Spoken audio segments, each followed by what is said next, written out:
The Beautiful Stories of Life, 6 Greek Myths Retold by Cynthia Rylant. Illustrated by Carson Ellis. Greece. Zeus was ruler of the universe, and if there were only one thing to remember about him, it was this: never cross him. But someone did. Zeus had always controlled fire. Men could have all the water, all the air, all the earth they wanted, but fire would remain with the gods, for it was the source of all creation.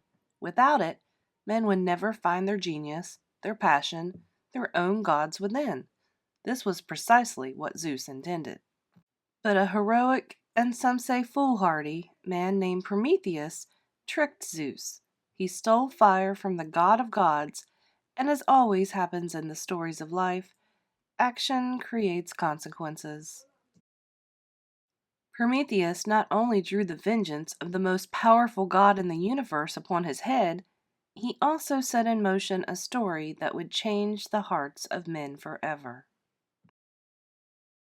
When Zeus discovered he had been tricked by a mere mortal, a man, the god's anger was so searing it might have destroyed Earth had Zeus allowed its release.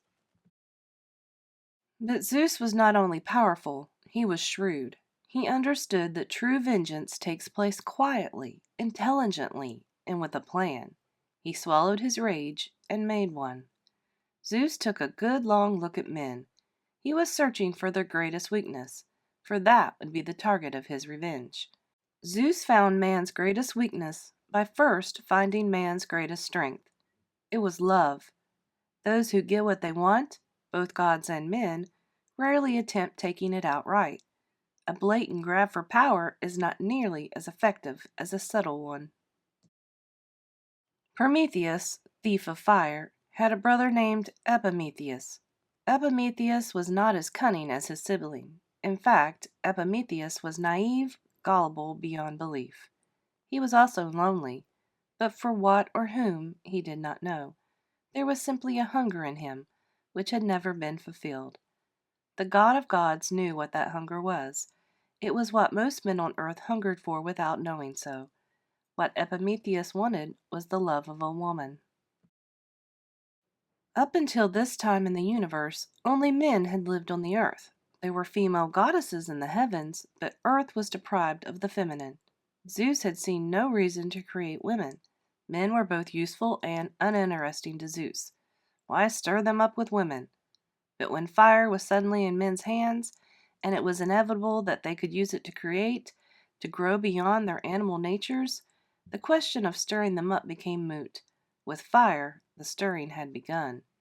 Zeus loathed this situation, but he had a plan. Zeus would create a mortal woman. He put a great deal of thought into what she would be like, and he asked the other gods and goddesses to assist in her making. Zeus invited them to contribute their best qualities to the molding of this first woman so that she would be magnificent. Naturally, they all accepted the invitation. Vanity has never been in short supply among the gods. Aphrodite gave her beauty.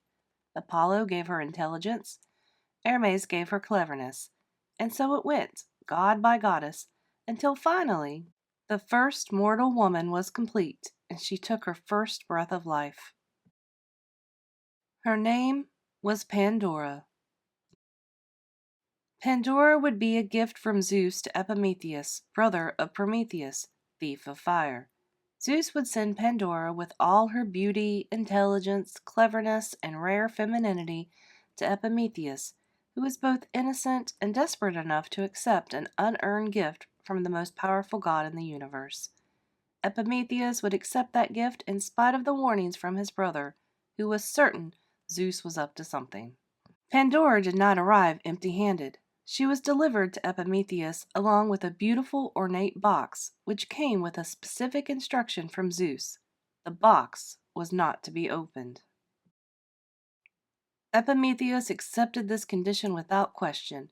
He did not care what was in the box. He had what he wanted, and was lost in his love for her. He had Pandora. And beautiful Pandora loved Epimetheus in return. Of course she would. She was the essence of femininity, and she instinctively gave her heart and soul to her husband. With her beauty, she pleased him.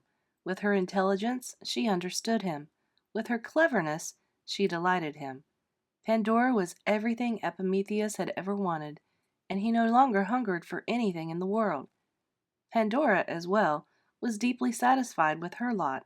She loved being a woman and wanted nothing more than to give her husband anything that might make him happy.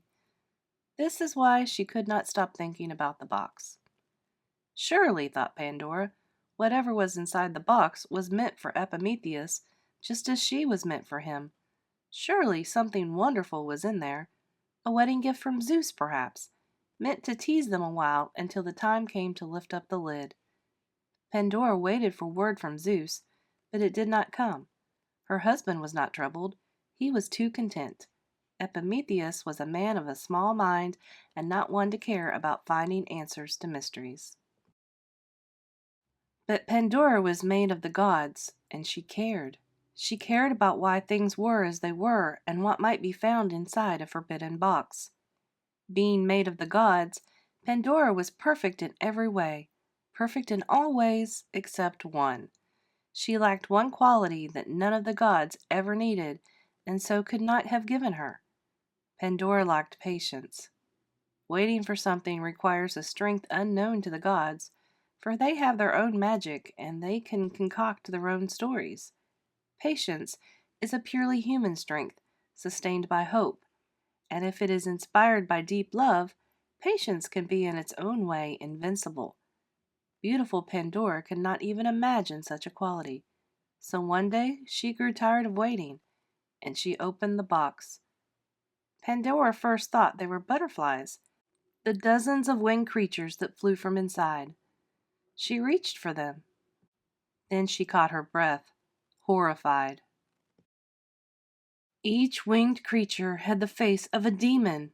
Pandora was paralyzed with disbelief as they flew from the box, hovered a moment so she might look into their empty eyes, then disappeared through the window out into the world. Pandora began to weep. She now knew what Zeus had done. She knew what she had done.